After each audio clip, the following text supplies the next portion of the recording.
Chapter 3 Pythagoras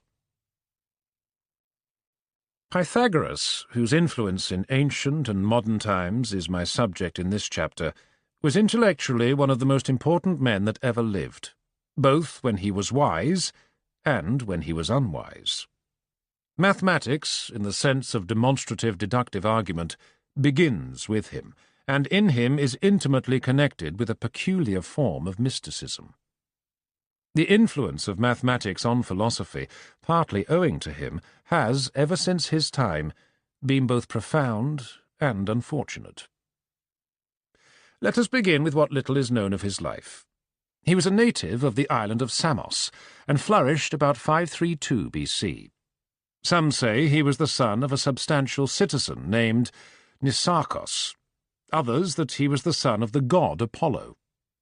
I leave the reader to take his choice between these alternatives. In his time, Samos was ruled by the tyrant Polycrates, an old ruffian who became immensely rich and had a vast navy. Samos was a commercial rival of Miletus.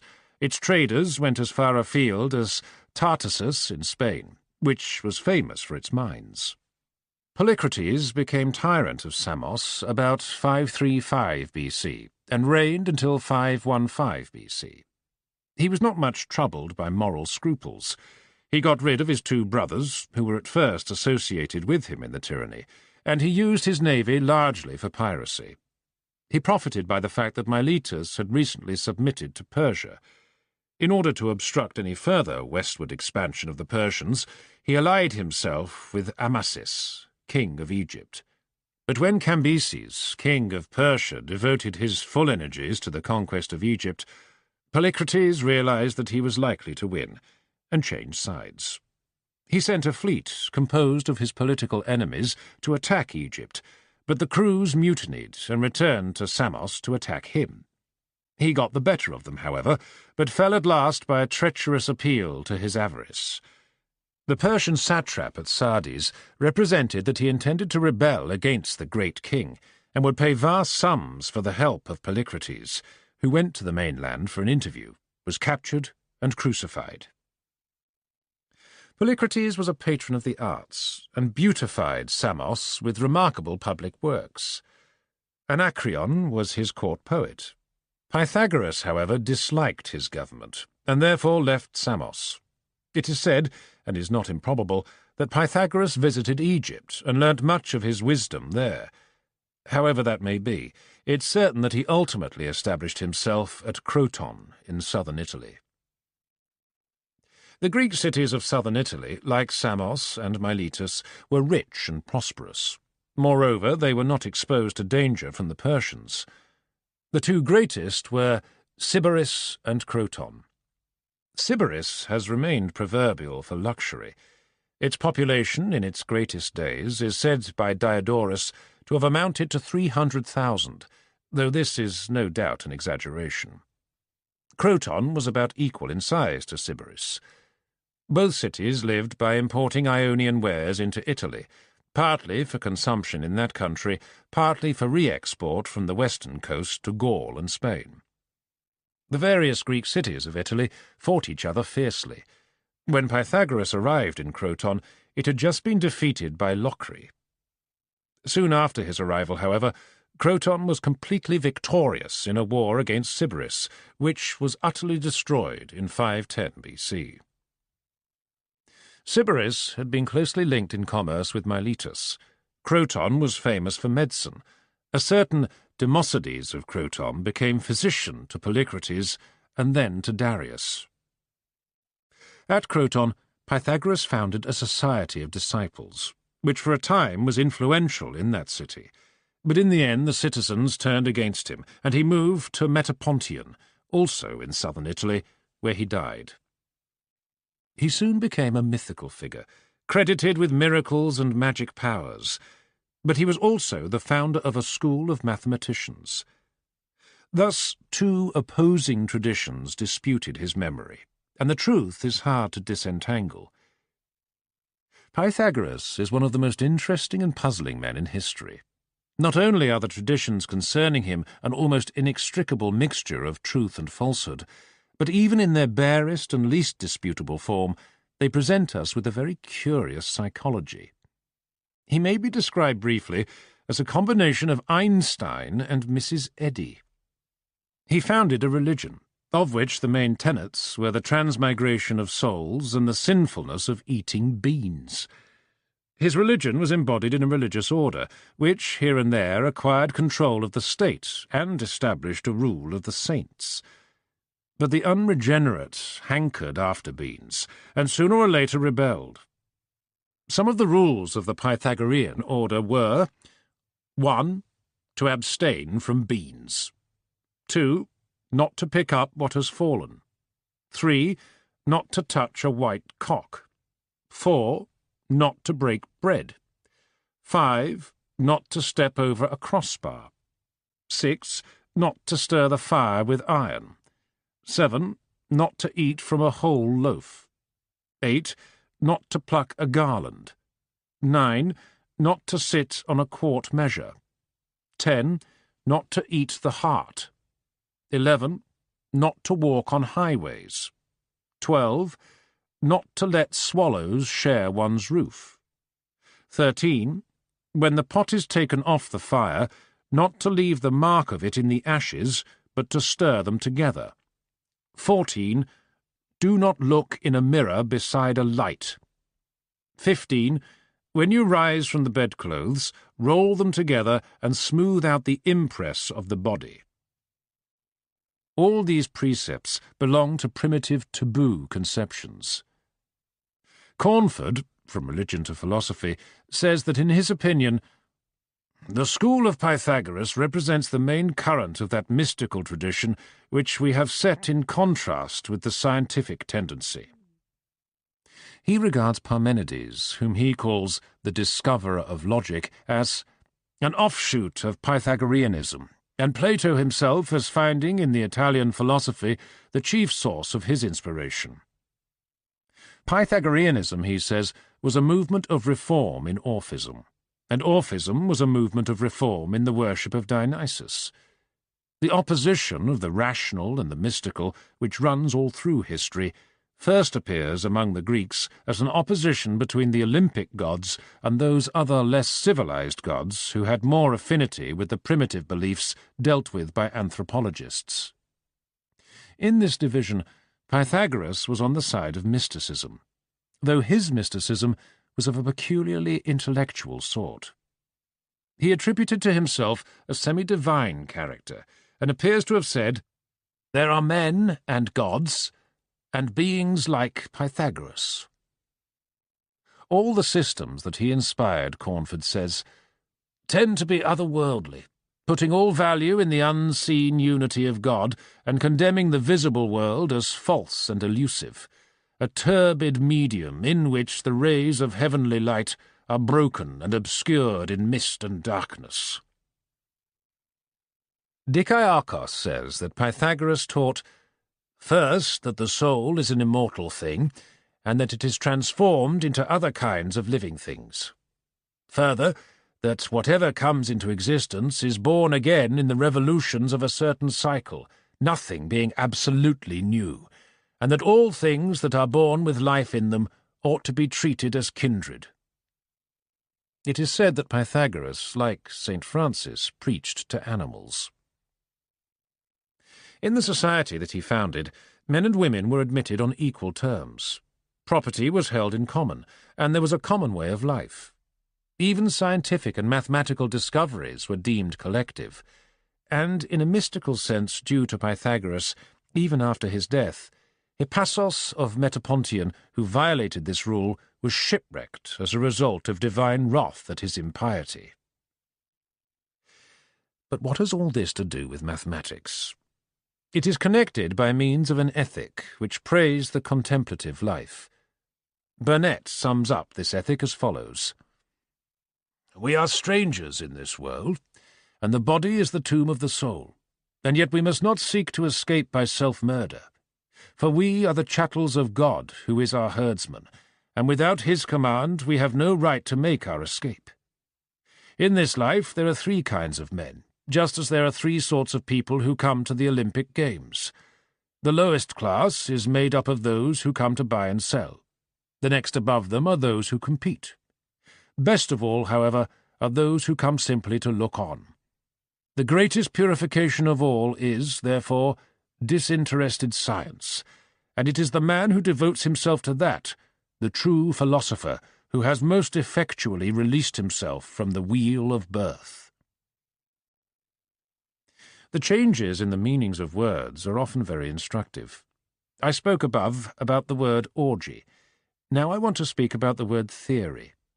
This was originally an Orphic word, which Cornford interprets as passionate, sympathetic contemplation. In this state, he says, the spectator is identified with the suffering God, dies in his death, and rises again in his new birth. For Pythagoras, the passionate, sympathetic contemplation was intellectual and issued in mathematical knowledge. In this way, through Pythagoreanism, theory gradually acquired its modern meaning.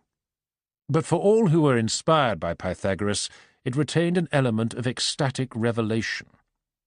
To those who have reluctantly learnt a little mathematics in school, this may seem strange. But to those who have experienced the intoxicating delight of sudden understanding that mathematics gives, from time to time, to those who love it, the Pythagorean view will seem completely natural, even if untrue. It might seem that the empirical philosopher is the slave of his material, but that the pure mathematician, like the musician, is a free creator of his world of ordered beauty. It's interesting to observe in Burnet's account of the Pythagorean ethic the opposition to modern values. In connection with a football match, modern-minded men think the players grander than the mere spectators. Similarly, as regards the state, they admire more the politicians who are the contestants in the game than those who are only onlookers. This change of values is connected with a change in the social system. The warrior, the gentleman, the plutocrat, the dictator, each has his own standard of the good and the true. The gentleman has had a long innings in philosophical theory, because he is associated with the Greek genius, because the virtue of contemplation acquired theological endorsement, and because the ideal of disinterested truth dignified the academic life. The gentleman is to be defined as one of a society of equals who live on slave labour, or at any rate upon the labour of men whose inferiority is unquestioned. It should be observed that this definition includes the saint and the sage, insofar as these men's lives are contemplative rather than active. Modern definitions of truth, such as those of pragmatism and instrumentalism, which are practical rather than contemplative, are inspired by industrialism as opposed to aristocracy. Whatever may be thought of a social system which tolerates slavery, it is to gentlemen in the above sense that we owe pure mathematics. The contemplative ideal, since it led to the creation of pure mathematics, was the source of a useful activity. This increased its prestige and gave it a success in theology, in ethics, and in philosophy, which it might not otherwise have enjoyed. So much by way of explanation of the two aspects of Pythagoras, as religious prophet and as pure mathematician. In both respects he was immeasurably influential, and the two were not so separate as they seem to a modern mind. Most sciences, at their inception, have been connected with some form of false belief, which gave them a fictitious value. Astronomy was connected with astrology, chemistry with alchemy. Mathematics was associated with a more refined type of error. Mathematical knowledge appeared to be certain, exact, and applicable to the real world. Moreover, it was obtained by mere thinking, without the need of observation. Consequently, it was thought to supply an ideal, from which everyday empirical knowledge fell short. It was supposed, on the basis of mathematics, that thought is superior to sense, intuition to observation. If the world of sense does not fit mathematics, so much the worse for the world of sense. In various ways, methods of approaching nearer to the mathematician's ideal were sought, and the resulting suggestions were the source of much that was mistaken in metaphysics and theory of knowledge. This form of philosophy begins with Pythagoras. Pythagoras, as everyone knows, said that all things are numbers. This statement, interpreted in a modern way, is logically nonsense, but what he meant was not exactly nonsense. He discovered the importance of numbers in music, and the connection which he established between music and arithmetic survives in the mathematical terms harmonic mean and harmonic progression.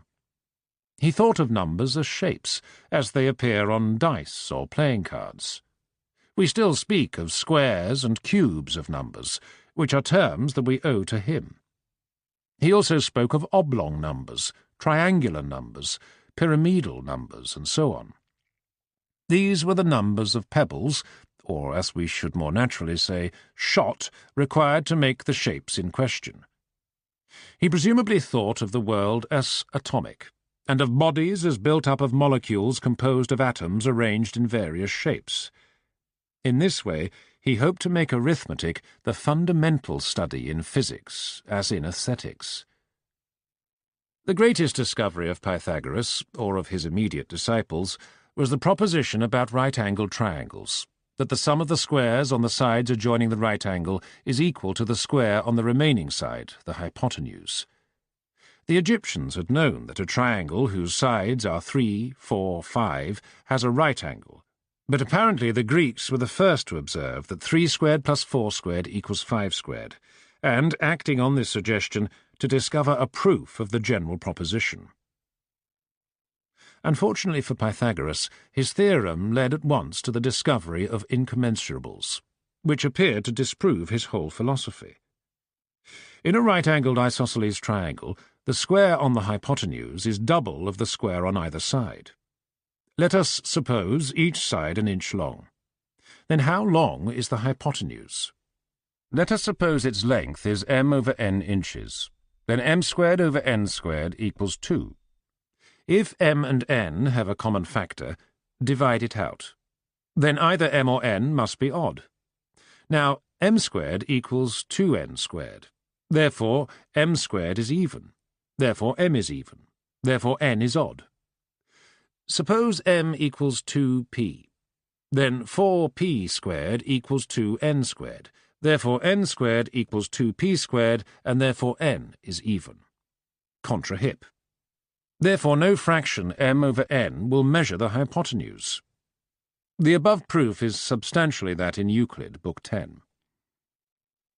This argument proved that, whatever unit of length we may adopt, there are lengths which bear no exact numerical relation to the unit, in the sense that there are no two integers, m, n, such that m times the length in question is n times the unit. This convinced the Greek mathematicians that geometry must be established independently of arithmetic. There are passages in Plato's dialogues which prove that the independent treatment of geometry was well under way in his day. It is perfected in Euclid. Euclid, in Book 2, proves geometrically many things which we should naturally prove by algebra, such as brackets a plus b, close brackets, squared, equals a squared plus 2ab plus b squared. It was because of the difficulty about incommensurables that he considered this course necessary. The same applies to his treatment of proportion in Books 5 and 6. The whole system is logically delightful and anticipates the rigour of 19th-century mathematicians.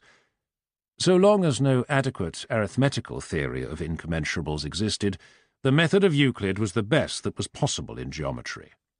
When Descartes introduced coordinate geometry, thereby again making arithmetic supreme, he assumed the possibility of a solution of the problem of incommensurables, though in his day no such solution had been found. The influence of geometry upon philosophy and scientific method has been profound. Geometry, as established by the Greeks, starts with axioms which are, or are deemed to be, self-evident, and proceeds by deductive reasoning to arrive at theorems that are very far from self-evident. The axioms and theorems are held to be true of actual space, which is something given in experience. It thus appeared to be possible to discover things about the actual world by first noticing what is self-evident and then using deduction. This view influenced Plato and Kant, and most of the intermediate philosophers. When the Declaration of Independence says, "We hold these truths to be self-evident," it is modelling itself on Euclid. The 18th century doctrine of natural rights is a search for Euclidean axioms in politics. The form of Newton's Principia, in spite of its admittedly empirical material, is entirely dominated by Euclid. Theology, in its exact scholastic forms, takes its style from the same source. Personal religion is derived from ecstasy, theology from mathematics, and both are to be found in Pythagoras. Mathematics is, I believe, the chief source of the belief in eternal and exact truth, as well as in a supersensible, intelligible world. Geometry deals with exact circles, but no sensible object is exactly circular. However carefully we may use our compasses, there will be some imperfections and irregularities. This suggests the view that all exact reasoning applies to ideal as opposed to sensible objects. It is natural to go further, and to argue that thought is nobler than sense, and the objects of thought more real than those of sense perception.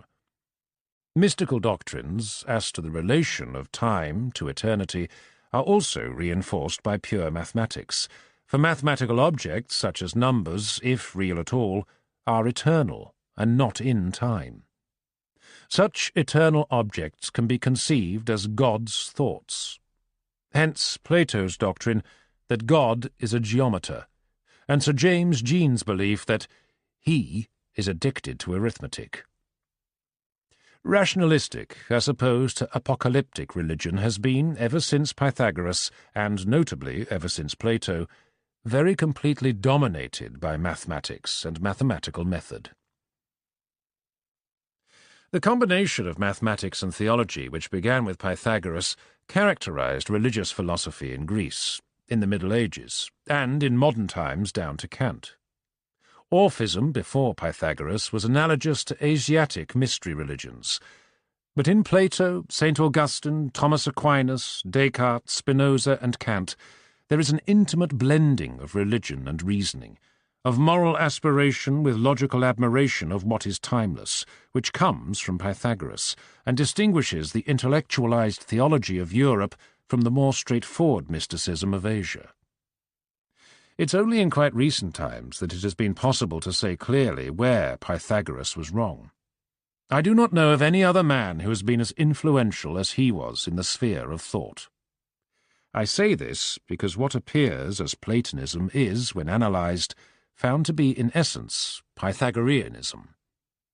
The whole conception of an eternal world, revealed to the intellect but not to the senses, is derived from him. But for him, Christians would not have thought of Christ as the Word. But for him, theologians would not have sought logical proofs of God and immortality. But in him, all this is still implicit. How it became explicit will appear.